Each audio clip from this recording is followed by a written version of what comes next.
Addai Nimoh, one of the 5 aspirants wanting to become NPP presidential leader. And I say, yes, presidential candidate leading the party. And they are aspirant. Now, you didn't come out about everything.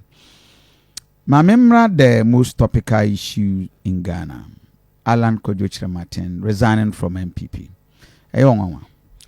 Well, Kofi, what? I am where until Kofi, there be no one names or bear. Na me nimo. We here with all the concerns. I don't know. When in this year? Many names. Okay, on our din command, son, I would take this announcement. Debbie. What relationship to say? Oh, many could you fine. Or you mean your opinion? I say, many are fine. But not often. Say, be a mokasa and those things. Debbie, not that. Mamushia, dear, brotherly, what do you come on? In here, so friend me, so our friend. Offrel. Me here, say, me so me friend, no. Me friend, no. Even before I am processing, I shall say, no. Many no, any one-on-one discussion. And you never had any, you said the man will go. No. Me out of the party. Me te home and pupuye biya na me dintro. I see. Man te home pupuye. Enunti ehame. Wow. Ehame. Say menu akojo. You need some amount chances I can see. No. You see, and yes, for me, me my parochial interest. No, you're doing the bigger picture of the whole party. Of the party, yeah. The bigger picture of the whole party. So, no. And when she say, a cuckoo damn back every mois. Untimi nka say, eja edere. Yeah. Say you would jana kese na mejana. Edere. Utuba aku free mois. Ejane dere yede. Eba form. Ansa na wunya baako saa no fa nwura mu na ejano ensa impejanu level na na ebu. 87.9 Kumasi. Wa hwe kura na ejano nyina abede ebedum. What any concerns ni nyina bi? Well, sir, or withdraw from the race. Yes. The complaints or the mad desires. Or tray. But the messenger ni say, nanka me minya akwanya na dia. Enka yen nyina no yentinem. Then we fight from within. You fight from within. Now so a personal decision. 2014 year were 10 regions. 2023 year were 16 regions. Yeah.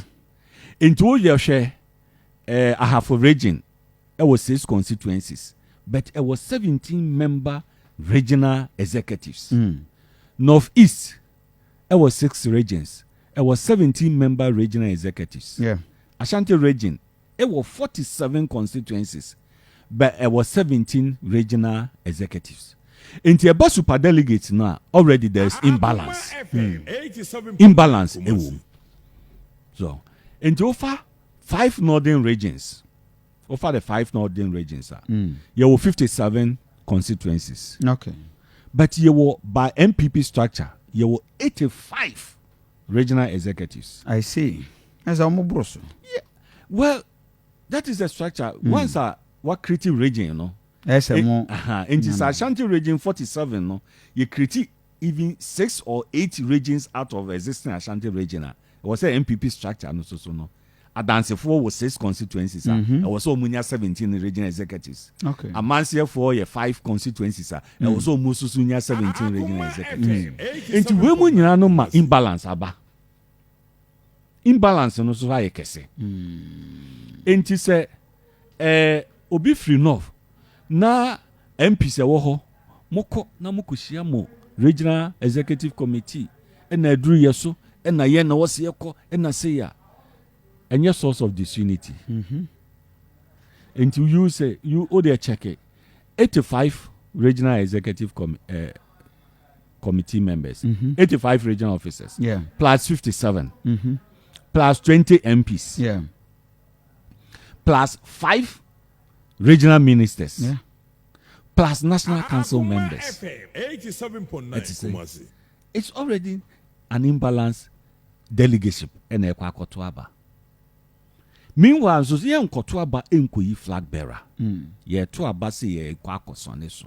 I see. We mu nyanti na ma ye kokotwere krata say ye ma delegate bia kwan na sebe enka onto ɛma enipa enum. Okay. Said the beya ding na no ebema fairness na ɛhaw. Na question. Inti mema back to Alan Kojo you know a personal decision I was taking. Me meya say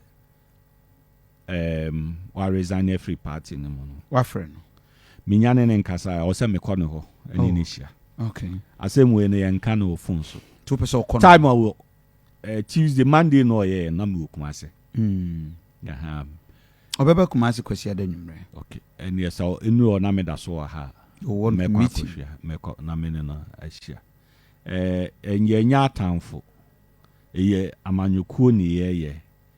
Menim se wono nso so watu no ho ache ekuo no aye adwuma. One for who say MPP can move on. I mean, Monfal and Tunchen. Well, will he affect MPP? Well, MPP will move on, but utu jebi frenti na meka say. Yeso buchia now the eja zomwa. Eja kese no ye friend say kura. Gentia no.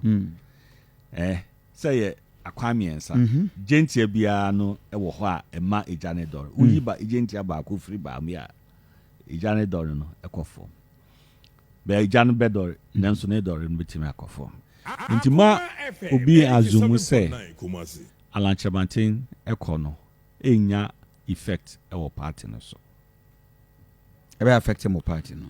Well akwanya no was be affect party no I do admit